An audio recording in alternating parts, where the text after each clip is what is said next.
Welcome to our Sustainability Across Cultures webinar. Today we're going to review international brands and companies and the challenges they've been facing to align their values to a more ethical and concrete CSR-driven initiatives. So obviously, as we all know, sustainability is very much of a critical topic, and it's at a very critical time in humanity's history. And so we thought it was very important to try and understand the role of culture and the perception of sustainability across the world in different cultures. Obviously, in sight of the UN's IPCC Code Red for Humanity, we thought it was very timely to try and look into this, and more importantly, to see what roles brands should have in the process. So in terms of brands, and I'll talk about it in a second, there is a very big perception from people around greenwashing, and there's a fear that brands are doing this not because they should be doing it or they really want to do it, but because they want to help their image across the board. But the reality is there's a role for brands to really drive change in perception, and this is very obviously tied into culture and how people perceive this in different countries. And there is something that is not often mentioned, but there is a role for brands to educate their employees. Because at the end of the day, CSR shouldn't be only about the external communications and message to external audiences, but also helping employees understand what their role is on a day-to-day basis. My time working in this area is I've seen the topic move from something which in many places didn't exist at all, in many companies, to being something sitting on the periphery of the business, and more communications and marketing. To eventually becoming a key function in its own right, to the past 2 years where it's really become blurred, with business and sitting at the center of business strategy. That's either the realization of goodness, of purpose, of the constructive nature of capitalism, or rather more likely, it's the consequence of finance. It's the fact that money is now at stake. Because right around the world, shareholders are applying pressure, regulators as well, governments applying pressure, investors are applying ESG risk frameworks and exclusion criteria, board members are spooked, and they're asking questions of management when it comes to ESG and sustainability. The entire investment community are now looking at ESG, honestly, mainly as a risk factor for their investments. Are their investments at risk because a company is exposed to an environmental risk? Does the lack of diversity in a management team leave the management, the leadership of that company blinkered to the risks or opportunities? Is the company managing their emissions in a way which is not going to see them regulated into difficulties? So those are the kind of questions which are being asked. And that's, I think, the advantage of talking about ESG rather than purely sustainability, and also a way of calling out what Melanie mentioned up front, the issue of greenwashing. There are clearly different approaches to sustainability, different priorities around the world. But what I do from an international perspective, moving around the world and working with many of these companies, is look at that ESG framework and widely accepted reporting standards like GRI and SASB, at least provide us with a way of understanding ESG or sustainability performance, and most importantly, understanding their impact, both positive and negative, impact on the environment, impact on people and society, impact through the way that companies are governed, decisions are taken, the strategies are implemented. So for me, whatever sustainability means in different parts of the world, ultimately it comes down to impact. Sustainability in India has been a moving goalpost. We've gone all over and we'll come. So what have we done well? So I want to divide my sharing into two parts. What have we done well and what we can do better? One is, I think we are competitive globally. All that Jaremy shared is happening in India. We've got the practices, we've got the global concepts, we've got the standards, we're doing integrated reporting. We're part of all global forums like COP, World Business Council for Sustainability Development. Indian companies are on the Dow Jones Index. So we are all there. The second bit we are doing well is that we've got a huge government body. We are the only country in the world which has a CSR mandate, a legal mandate. The civil society, which is the NGO and the common man, like the report pointed out, is pretty aware, engaged, including the farmers, right to the bottom. I think given with the influx of the mobile technology in the country, there is a huge sense of awareness about all of these issues and questions being raised. Also, there's a demand from the consumers for sustainable products. And employees are looking at the sustainability practice of the company before saying whether they want to join the company or not. And I think with COVID, there is a collective shift in the mindset of the people. And right now, I don't think we have a single cultural identity around sustainability, but there is a shift that is happening, and there is more demand from people. Social leads the way of the ESG, social leads the way in India, and I think which is appropriate given the demographics and the topography of the land that we are. And the last bit that we are doing well, there are a lot of startups on sustainability, especially during COVID times, which have come up. So that's what we are doing well. But if you look at all of these drivers, they're all external. The mission is really quite simple. It's to ensure the unique attributes, history, and cultural values of the world's communities are celebrated, protected, and preserved for generations to come. The reason our mission is so important, I should say, is because once these assets, these cultural heritage assets are gone, they're gone for good. You can't plant them, you can't grow them. And often, you know, it's been thousands of years in the making. And we're talking about both tangible and intangible here. So whether it's a language or whether it's a piece of hardware or a temple, it's the same. Once it's gone, it's gone. And with the growth of tourism in recent times, we've been seeing this, you know, sort of happening all over the world. It's kind of our plastic in the ocean, but we don't have 50 years to pretend it's not happening. What compounds the problem is that the assets have traditionally been viewed as a resource to attract visitors, with little, if any, thought of the negative consequences they might have. They've been viewed as a free commodity to use purely for economic benefit and profit. Rarely have local communities or custodians been included in the any kind of dialogue in line with the tourism development or the strategic plan that goes towards that. The other issue is tourism has always been measured on volume as opposed to value. And this has to change. What research is clearly indicating is traveler intentions and motivations have and will continue to change. There's a bigger focus on authenticity, immersive and aspirational travel, and a massive growth in environmental consideration, which is terrific. And one of the reasons for that is, one of the big reasons for that is for the last 18 months, people have been sat in front of a computer, not looking for the cheapest fare, but looking for what a destination really has to offer. And what's the uniqueness of place is its people and its culture. So as we start to transition, people will travel less, but they'll want to experience more.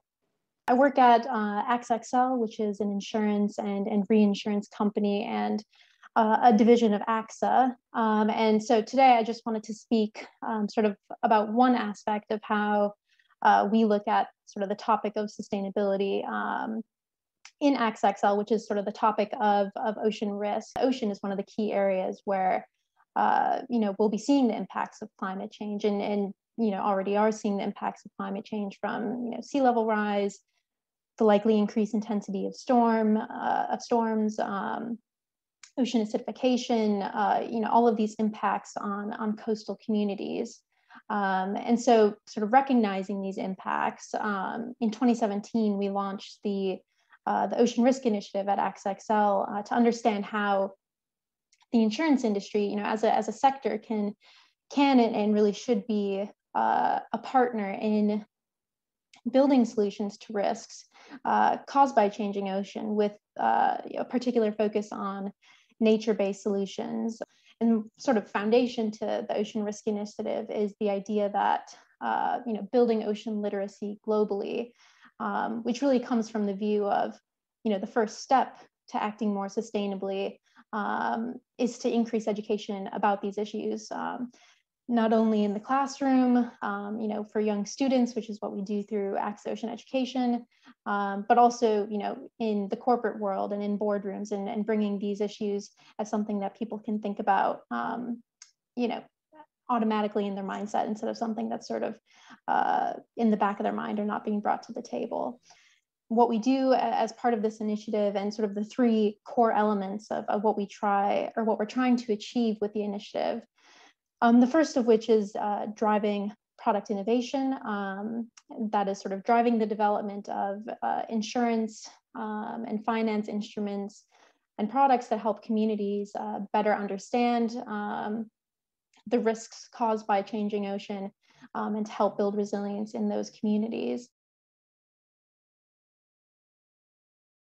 I think sort of comes back to sort of the final piece of the foundation of our ocean risk initiative, which is educating and building this awareness in our company as an industry about why these topics are important, not just as a topic on ESG or sustainability, or that should sit with solely with a corporate social responsibility team, but as something that we can embed into how we think about how we do business.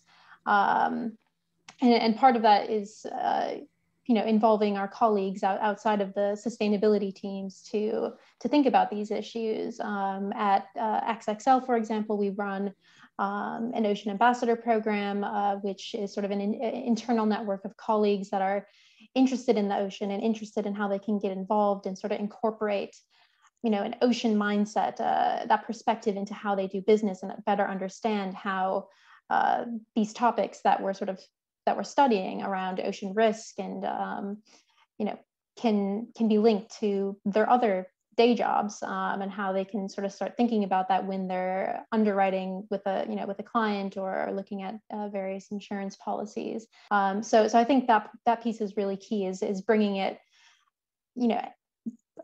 raising awareness of the issues themselves, but then going a step beyond that and incorporating it into the culture of how we do business. Look at the values listed by most companies, including Indian companies and global. There is nowhere sustainability or ESG as a value.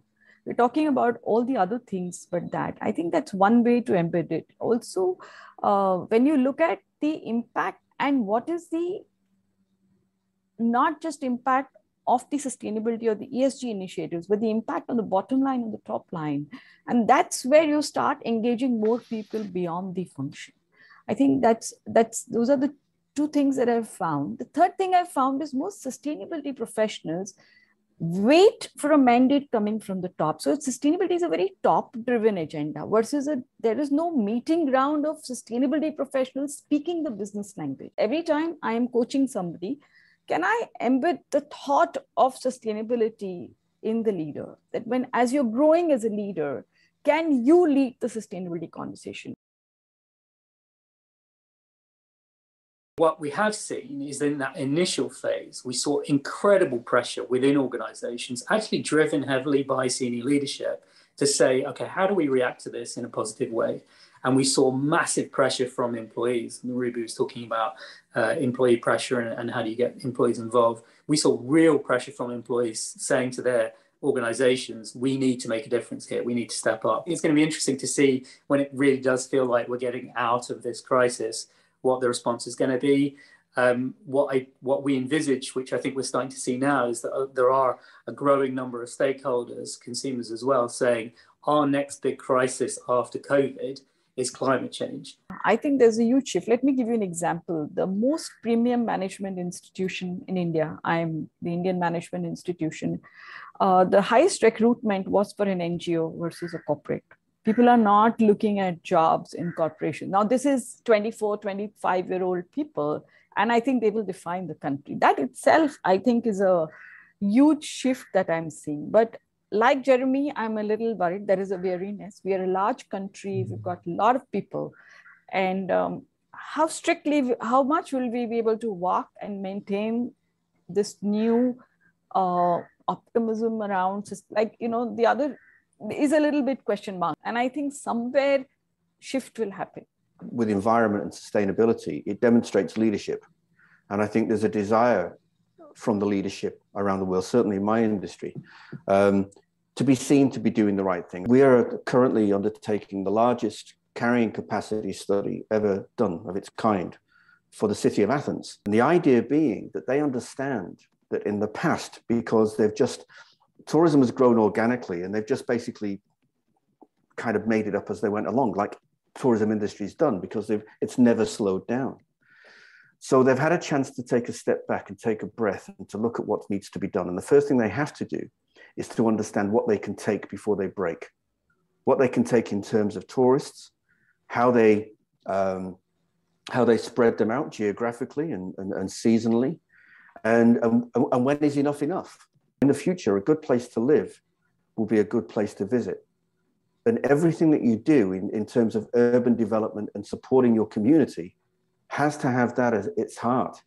Sort of speaking from a different perspective of sustainability, which is, our carbon footprint as a company at AXA XL, how COVID has helped us sort of rethink about how we do business. In terms of our carbon footprint, AXA has the aim to be carbon neutral in our operations by 2025, and a large portion of that footprint is air travel, business travel. And so with COVID, I think the significant reduction, almost near zero reduction in travel this past a year and a half to 2 years. As we come out of COVID, are there best practices we can take from this to maintain those reductions into the future in order to meet some of these goals? It's an opportunity, and to have these diverse cultures, but how do you harness them is always a question. And let me take an example. One of the companies that I was working with, and about 4 years back, the plastics agenda was very huge, and it was one of the largest businesses that the company had. And then what would you do? What is your contribution to it? So they spoke about a beach cleaning drive across the world. It was a global company. Now, when we did the beach cleaning drive in India, obviously we found a lot of plastics in the sea. But when they did this beach cleaning drive in Switzerland, they found cigarette stubs. So the issue, from a diversity angle, if they understood, rather than saying in India, there's no responsible behavior, but there is a different dimension to it. And I think if this is brought to the fore, there is an opportunity, and suddenly the conversation expanded. So there is an opportunity in terms of cultural diversity. What I think is really interesting is that we are no longer trying to convince or needing to convince our clients about the value of increasing diversity, both in the leadership teams and then throughout the organization. They understand, again, I'm speaking very specifically now for Europe, but also the US. Speaking sort of maybe from the internal side first, I think this really comes out sort of in the work we do with our AXA Ocean Education Program, and especially sort of how we engage communities around the world with education about the ocean. Since the program launched in 2012, we've so far reached over 9 million children, but a lot of those children are from, the UK, the US, and Europe, although there have been, spots of countries around the world that have been involved. And so now we're looking at how we can expand that further by engaging with different offices within AXA XL on using the connections that they have with their local communities to bring ocean education into those schools, and even going a step further, looking at how we can make sure the ocean resources and learning about the ocean is relevant and sort of localized for the community that it's being taught in. There is a shift and a focus on embracing community. Community, culture and heritage and community are buzzwords right now, right the way through the industry, and largely in the corporate sector as well, from what I understand. And with conversations I had with the World Bank and the International Finance Corporation, it seems to be just about everything they talk about these days. In terms of cultural diversity and ethnic diversity, that was part of the last question, that's something that's always been a part of this industry.